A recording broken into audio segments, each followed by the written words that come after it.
Hey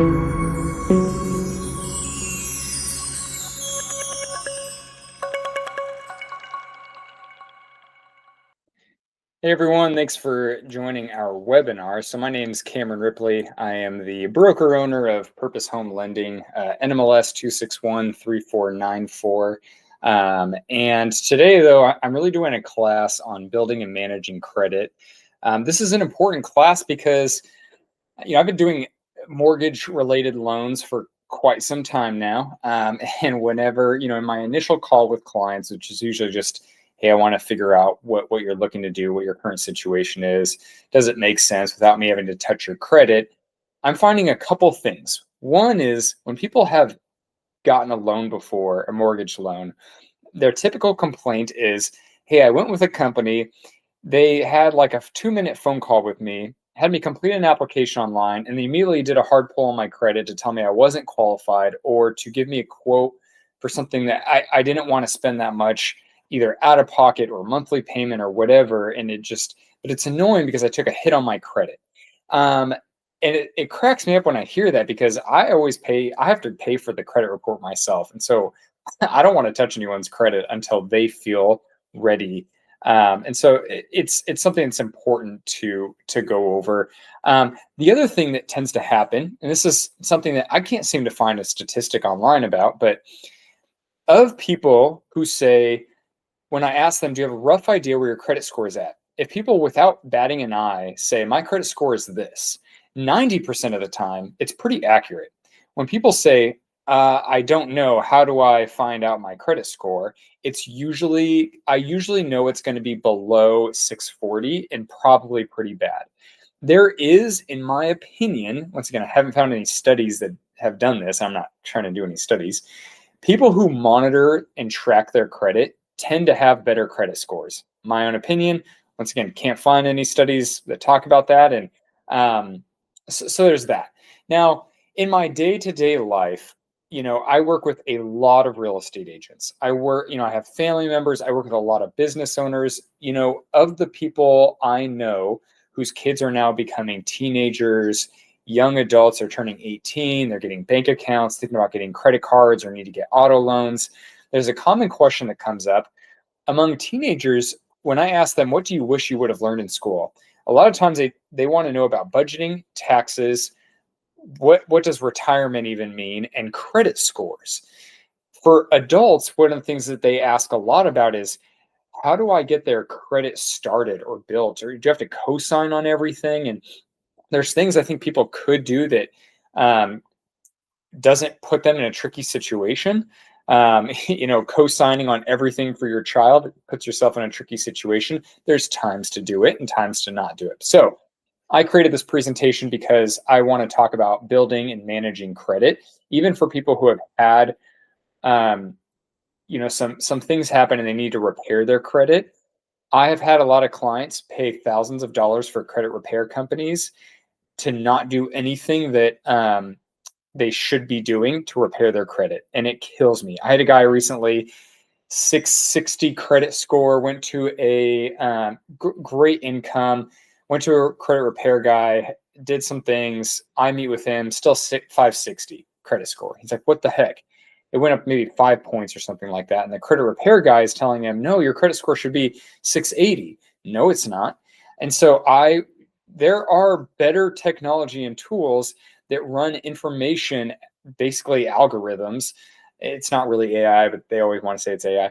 But they check credit bureaus and they find out, okay, this is exactly what you need to do, and your score is likely to go up this many points or more in a short period of time. And so we got him in a 2-week period to go from his 560 or 54, I think it was 560, to a 630 credit score, which then he qualified for the loan he needed in order to buy his house.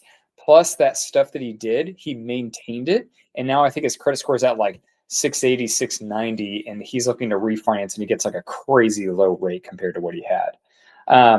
Now, I am using Google Meets to record this video and to host this webinar. And so there are times where I have to hop off to tell it that I'm still, because sometimes it just says, are you still doing the meeting? I don't fully know why. Sometimes people are on and then they hop off the webinar, and so it thinks people left, but whatever. Now, understanding your credit score and what it means, right? It comes from, um, so this is a talk that's perfect for people who are young, hurt credit, don't understand credit, adults wanting to educate their kids. The way that the credit game works is you have lenders out there that lend on anything and everything, and they need to minimize their risk by saying, okay, well, what can we do to determine if this person is worthy of this loan and can handle a loan? That's where credit scores came about. We can have arguments all we want if it should be the three bureaus, if it should be FICO, or it should be FICO and Vantage. Doesn't matter. The thing is the way credit scores work is it's a gamified system so that lenders can better determine your ability to handle debt. So I've had people who are at an 800 credit score, older people who said it took me my whole life to get to an 800 credit score. And I said, really? Because it should, like, I know young adults who are 23, 24 who have an 800 credit score. There are lots of factors that build into it. A lot of it has to do with payment history and a lot of other things like that. Just why for young adults, I would start as early as you can for a secured credit card, because you're not going to ruin your life versus going with a credit card that's going to approve you at a 30% interest rate but has a low limit on it. At least the secured card, like, there's less room for you to make mistakes. There's so many other reasons, but there's lots of things you can do when it comes to credit. Once again, it's how can you handle payment? So for instance, I get a lot of people who will say, well, I pay my card off at the end of every month. I don't know how to go from 700 to 720. I seriously can't figure it out. I said, well, because you pay it off every month. They want to know your ability to handle debt. If you left $10, $15, for some reason, a lot of algorithms always tell my clients $13. I don't really know why. That's the only one that I'm like, that's a little puzzling to me. But what I like to do and what I recommend people to do is to leave $13 on their credit card. Do you get hit with interest? Yes, you do. However, it's really going to be insignificant. And to me, that's a cost to play the game. That's up to you if you want to play that cost. Yeah, credit cards are 28 to whatever, 30 something percent. I'm fine with them making that on a $10 balance. But the reason why is because in their algorithm, it's just picking up that, hey, they have a payment, or they have a balance, right? If I have a credit card with a $20,000, $50,000 limit, but I never use it, they can't judge your ability to handle debt, because they're saying, well, if you're just paying it off, if you're not using it, do you feel comfortable and confident in your ability to handle it? If you use it, but you're not maxing it out all the time, that's confident for us. If you have multiple lines of credit, because this is what tends to get young adults, is you need multiple lines of credit so that we can say, oh, yes, you can handle debt. Like I told someone recently, I've got like 7 credit cards or 6 credit cards, and they lost their mind. I'm like, you don't even know. Do I max them out? Do I pay off the balance? The answer is I pay it down to $10 every month on all of them. You get points. And so credit cards do have a benefit. I like to take trips to Hawaii. I'm probably not going to go this year, but I usually go at least once a year. My flights are always free. My hotels will now be free because I'm also a Marriott Bonvoy member. And I put all of regular bills onto my credit card that I can. There's some places that you can't put bills. And I know when it's going to process. So that's going to be a big one too. When does my statement come out? You can always talk to the company and figure that out. But when they process what your balance is, that's what they determine interest on it. Because I have people who work for me who said, I keep paying off my card, but I get hit with a crazy amount of interest. I'm like, do you pay it off after you get your statement? And they go, yeah. I'm like, okay, well, no. When you get your statement, they're processing, okay, your balance is now 10,000. So here's 28% of 10,000. Boom, here's your interest charge. What you need to do is set an alarm for yourself. And there's ways that you can do it with your own bank account. And we're actually coming up with tools that we're going to be offering. Some of them will be free. Some I can't make free because the credit bureaus charge us. But the account monitoring, you can see, hey, when does my statement get released? I'm going to set an auto bill to pay off this balance. So for instance, at our company, we have one platform that we spend about a little over $900 a month on. Just make sure it's not telling me. Okay. About $900 a month on. That platform is great. what I do is I know when my statement comes out, so I put it on a credit card, a Delta Airlines one, so that it pays and I get the points. But after it pays the next day of that payment, I immediately have a bill pay from my. I knew I was going to do that. I have a bill pay from my checking account that goes and pays that credit card bill. That way, I set it and I forget about it. So it's still on auto pay, but I'm gaming the system. I think there's a guy called the Points Guy that he does that a lot, and that's a whole nother conversation. So understanding your credit history. Now, this is where you want to make sure that you're not putting yourself in a position where you're gonna miss a payment, because that is payment history, and consistent payment history is going to make up a huge portion. So, for instance, yes, do you take a hit on your credit when you get an auto loan? Yes. There's tiers, right? Mortgage, you take a really small hit on your credit. Auto loans, you take a bigger hit. Credit cards, you take a huge hit. Personal loans, huge hit. That one I don't fully understand, but the longer that you have those accounts and you're making payments on them, the more likely your score shoots up. So although you take a dip with your mortgage, it's actually going to go up way more than what you would have had if you would have rented, technically. Now everyone's a little different, so that's not 100% correct. Just because some people have lots of credit cards and other loans, and they're renting and they're paying their rent payment through like a built platform where it then reports to the credit bureaus. It's not going to jump up dramatically when you get a mortgage because you already have a ton of lines of credit. And so there's that. But for most people, it does. So payment history is important. Anytime I take something on, can I handle the payment? Okay. 30% then is accounts owned. 15% is length of credit history. New credit is 10%. So this is why when you get something new, be very careful about getting it, and why I'd be very selective about what kind of credit cards you get, instead of just getting a credit card to build credit. And then credit mixes. So this is where it's like a couple credit cards. There's no rhyme or reason necessarily, but I'd probably say a couple credit cards. If you're someone that likes to shop, pick one that has to do with shopping with the points. If you're someone that likes cash back, you can do that. But or travel, do travel.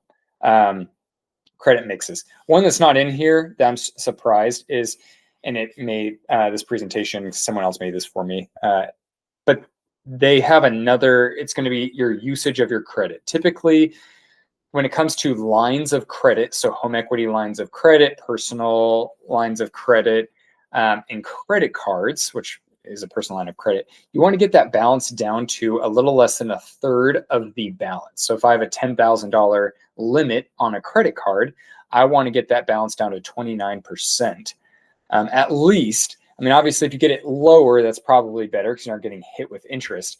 But people will often say to me, well, I've got 3 credit cards maxed out. Should I just pay off one of them? Should I pay off the one with the higher interest rate? They probably all have the same interest rate. I would instead try to lower all of them to below a third of what the max limit is. And that'll really help your credit score go up quite a bit versus paying off one of them. Steps to building credit. It's opening credit. This is why I think if you're a young adult or you're a parent of a young adult, my personal opinion is I would start immediately with first I would go to some type of payment management system. So I would have my child open up a co-parented, right, like a student checking account somewhere. One with low fees, typically no overdraft fees. Let them practice with that. What I would do is I would sign up for an app that has, it's a personal finance management app that tracks spending. This is what we're launching here really soon. And so if you're watching a video, if you're on our webinar, please in the comments leave your email because we'd love to send you this when it comes out. It has a lot of, and it's free. That part of it is free, the spending tracking.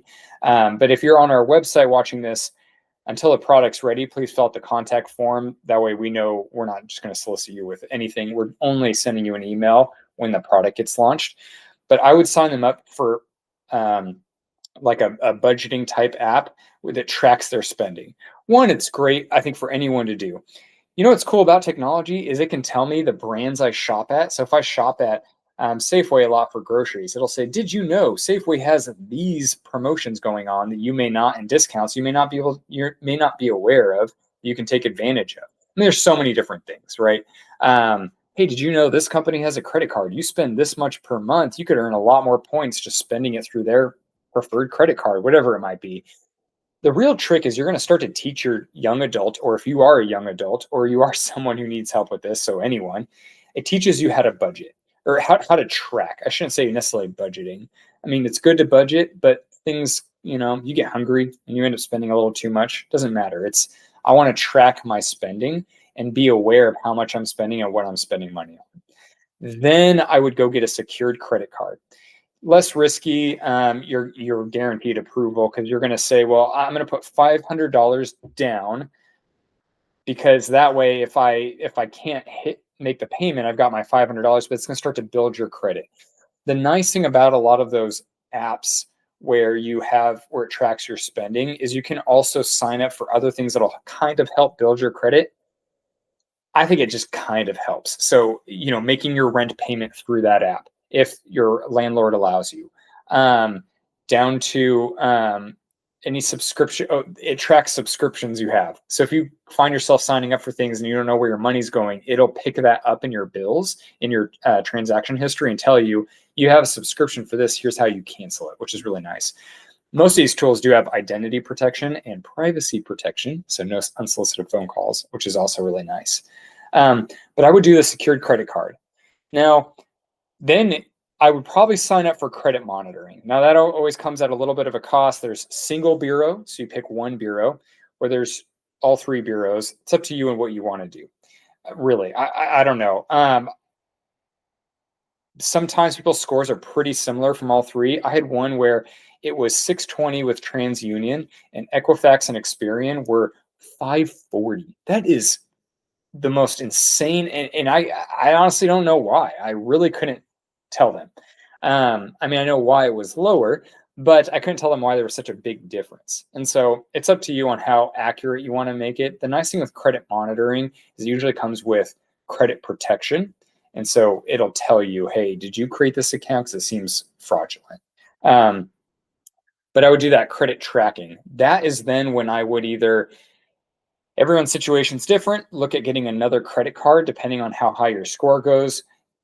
Do one that has a pre-approval, not a instant approval. So if they go, oh, our system has an instant approval, I want you to pre-approve me first, yeah, tool bag. I'm trying to watch my language on this, but because seriously, it drives me crazy when they say, well, we have an instant approval. You're instantly denied. It's like, really? Okay, because now I have a hard inquiry on my credit. But a lot of companies will do a pre-approval where they do a soft pull from the bureaus, tell you, and you could Google this. Once again, in this app, we're trying to introduce where we tell you which ones have a pre-approval process. That way, you're at least seeing what I would do with my young adult. My kids are 1 and 4. My nieces and nephew are 22, 18 or 19. Oh, shoot. Now I don't remember. And 15, about to be 16. I would, if they were my kids, I would sign them up for the budgeting, secured credit card. Once they handle their budget and they're used to tracking their spending and they are on the app consistently. The reason why I would do a co-parented account is because then I would have access to the app as well, and I can see what they're spending money on a little bit. It's nice because it can also say, hey, your kid spends $300 a month in Starbucks.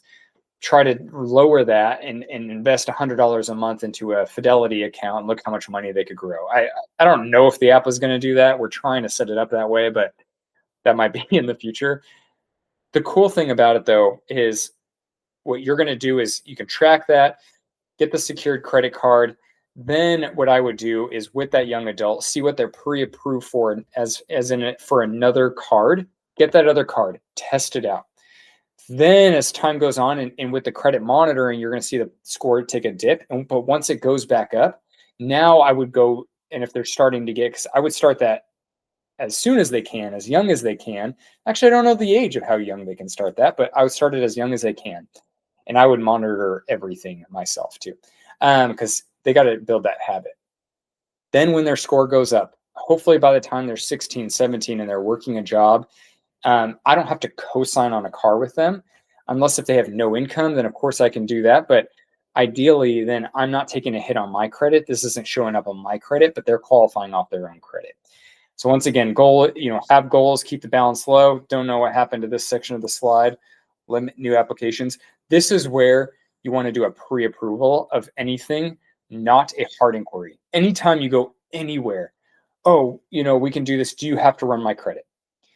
Or we could do this payment plan. Do you have to run my credit? Yes. Okay. Do you do a soft pull or a hard pull on my credit? Same thing when people are talking about, oh, which mortgage loan originator should I go with? The one that if you ask, are you going to do a hard pull on my credit, says, not until you and I have gone over options. And usually I only do a soft pull just to verify first. Then when you're ready, we'll do the hard pull. That is the one I would go with. Everyone's going to eventually, most of the time, have to do a hard pull at some point. And then monitor your credit. Honestly, that's a huge one because a lot of algorithms right now, and this is part of the paid service that we're trying to offer on the credit monitoring side, is also gives insights.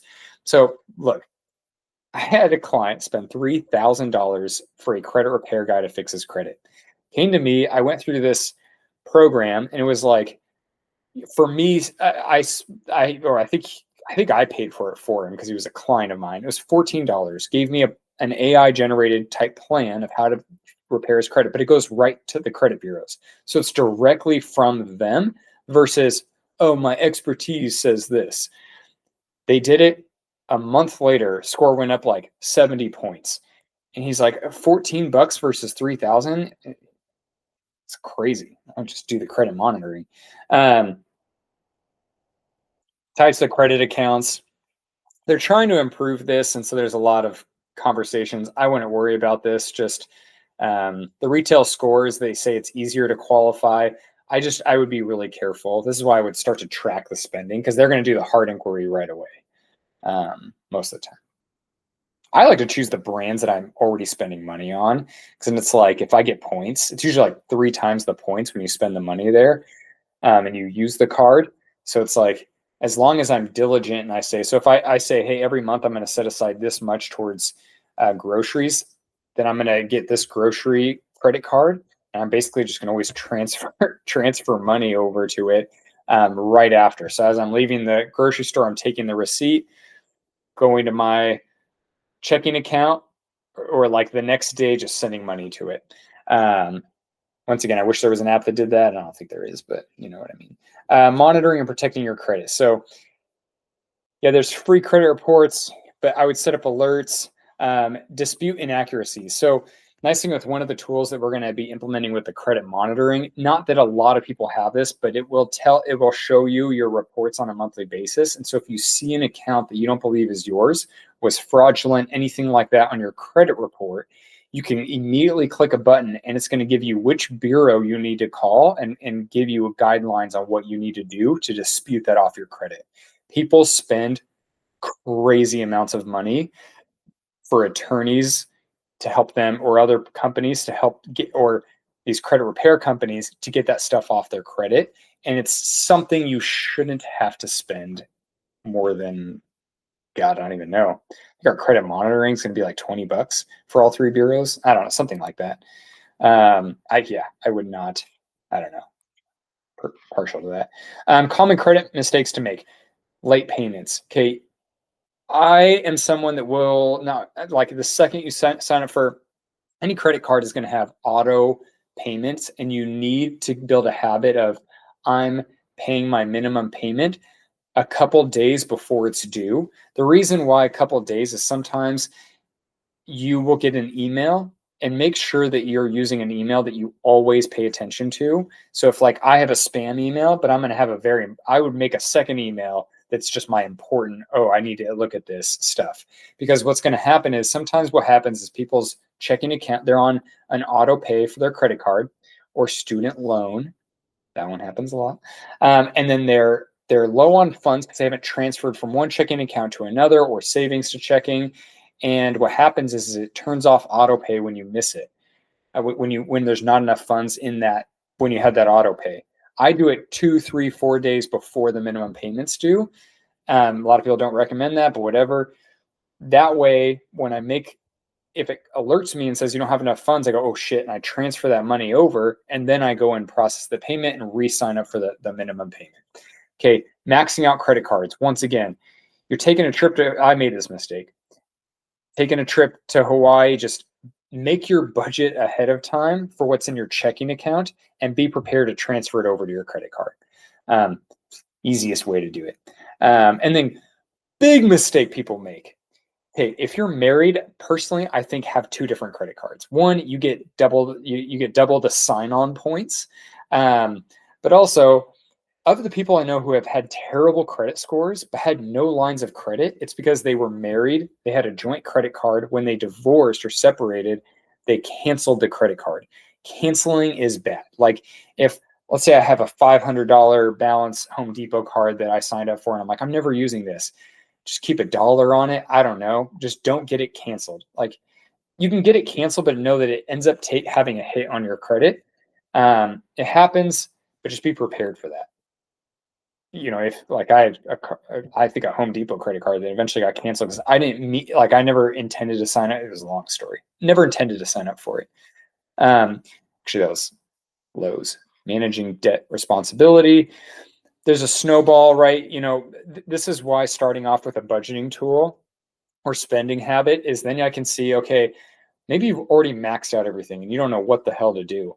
When you start tracking all of your spending, you can say, holy crap, I've got these subscriptions that I didn't even know I had. And AI can go through all of your transaction history and find that. Not a person. This is AI saying, look, you have the same bill. We do the same for loans, our lenders do, where they basically say, hey, look, they've got the last 3 months in the bank statements you provided, they have this thing. It didn't look like a bill, but it now looks like a bill because it's the same exact amount. Is this a subscription? Like, what is this? This is where you can unsubscribe to those things and have money for lowering your debt. This is where you can have different budgeting tools where you can say, okay, what if I did an extra 10, 20, $100 a month towards my credit card? What effect would that have? Best one I like to tell people, I've had clients who are like, well, I'm going to put an extra $100 a month towards my mortgage. I'm like, great, but you have no credit card balance, right? I go, no, I've got credit cards. I go, okay, well, your mortgage is at, let's say 6%. Your credit card is at like 28.32. Yeah, I think I would rather do that. Pay that down before I pay down my mortgage. And that's where linking all of your accounts on a one platform is huge. Debt avalanche. And paying off, yes, the higher interest rate ones or paying it down as fast as possible. The things with a higher interest rate is better versus the thing that has the higher monthly payment. Benefits of good credit, Kate. Even when it comes to auto loans, this is why I think parents should be starting this like really young. I should, before doing this, I should have looked it up. I would start building your child's credit super young. I'd also freeze your kids' credit. Like my kids, all their credit is frozen. That way, if their social security number got compromised for some reason, no one's ruining their life right from the beginning. But one of the things I would really do is I would work on building your credit. Like people tell me, oh, your interest rates as a loan officer are so high. And it's like, well, but they're not. Your credit score sucks. And unfortunately, like this gets sold on a secondary market. I'll show you all the interest rates that you could pick. It's just they come at a cost. Why do they come at this cost? Because your credit score sucks. I'm really sorry to say. And the payment difference in your life is just so dramatic. Like when some people come to me and their scores, below 600, yes, we can do the loan, but most of the time, I bet you I could fix it in a month and I'm going to save you thousands in the home buying process. It's probably the same with most loans, auto loans, whatever, personal business loans. You never know in the future when you may want to start a business and your credit's going to make a huge difference. Also, home ownership, odds of approval, rental, even getting good rent or a good place to rent. You can have higher limits. So one of the things the points guy, I'm pretty sure that's his name, what he likes to teach is, okay, let's say I spend 5,000, I know this is going to sound like a big number for a lot of people. Let's say it's 2,000 a month. I've got 2,000 a month in just whatever bills, not my mortgage. So I'm not paying debt with debt, right? Bills that are not debt. What I would do is I would try to get them all to be due at the same time, all those bills, and I would put them on a credit card, even if it maxes it out, because then I would set an auto payment to that credit card 2 days after that those transactions post. So let's say your credit card says it takes 3 days after you make a payment for this to post. I'm going to immediately transfer all of those regular bills at $2,000 over from my checking account to pay that credit card bill. Why? Because now I'm getting points. And this is why getting a higher limit, like sometimes people are like, they increased my limit. I'm so pissed. What do you mean? That's a good thing. You want a higher limit, and so many other things. But career opportunities, not sure why that's even in there. And that's really it. Once again, if you're watching this in the recording, on our website, please put in your contact form. We have this tool coming out. The budget tracking is going to be free, I believe, but there's going to be a lot of other tools that you can kind of look at and say, hey, how do I sign up for privacy protection where I stop getting these stupid phone calls constantly? And it'll search even the dark web and all. I mean, it's crazy what technology does. But it auto removes you from a lot of these lists where they're selling your information, or tells you, hey, this company thinks that you personally asked for them to sell your information. Remove it. And identity protection, but credit monitoring. I just still think the budgeting tool, or the spending, the tracking, where you can link all of your different bank accounts, is huge. So hopefully this is helpful. If anyone wants future videos like this, we're going to be doing these webinars every other week. And so if you want to join and ask some specific questions, I'd love for you to join. You can check us out on Eventbrite or on our website. We have a link to our upcoming events, or just join our newsletter and we'll send out an invite every time we do it. So scroll down a little bit and fill out that contact form on our website. And thank you. Happy to help.